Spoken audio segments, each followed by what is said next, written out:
বিমানে চড়ার সময় কখনো ভেবেছেন ইকোনমি, প্রিমিয়াম ইকোনমি, বিজনেস আর ফার্স্ট ক্লাসের মধ্যে আসল পার্থক্য কি?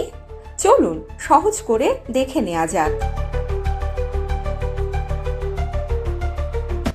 ইকোনমি ক্লাস এটাই বিশ্বের সবচেয়ে জনপ্রিয় কেবিন। সবচেয়ে কম দামের টিকিট, কিন্তু জায়গাও সবচেয়ে কম। সাধারণত 28 থেকে 32 ইঞ্চি লেগ রুম, সীমিত রিক্লাইন আর স্ট্যান্ডার্ড খাবার। প্রিমিয়াম ইকোনমি এটাকে বলা যায় ইকোনমি আর বিজনেস ক্লাসের মাঝামাঝি অপশন। সিট হয় আরও চওড়া, লেগ রুম বেশি, রিক্লাইনও ভালো। অনেক এয়ারলাইন এখানে প্রিমিয়াম খাবার, অগ্রাধিকার বোর্ডিং এবং উন্নত সার্ভিস দেয়। দীর্ঘ ফ্লাইটে একটু বাড়তি আরামের জন্য এটি এখন সবচেয়ে জনপ্রিয় আপগ্রেডগুলোর একটি।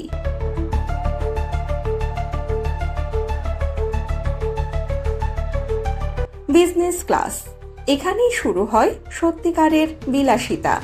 দীর্ঘ রুটে বেশিরভাগ বিজনেস ক্লাস সিট সম্পূর্ণ ফ্ল্যাট বেডে পরিণত হয়। অনেক এয়ারলাইনে রয়েছে ব্যক্তিগত সুইট, স্লাইডিং দরজা, গরমে খাবার, লাউঞ্জ অ্যাক্সেস এবং প্রিমিয়াম সেবা।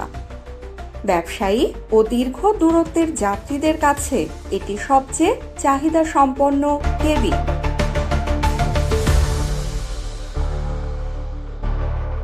ফার্স্ট ক্লাস এটি বাণিজ্যিক বিমান ভ্রমণের সর্বোচ্চ স্তর।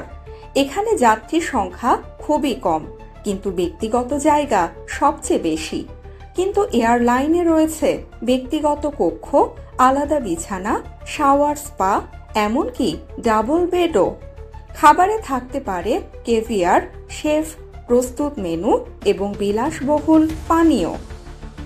তবে এত ব্যয়বহুল হওয়ায় এখন অনেক এয়ারলাইন ফার্স্ট ক্লাস তুলে দিয়ে উন্নত বিজনেস ক্লাসের দিকে ঝুঁকছে।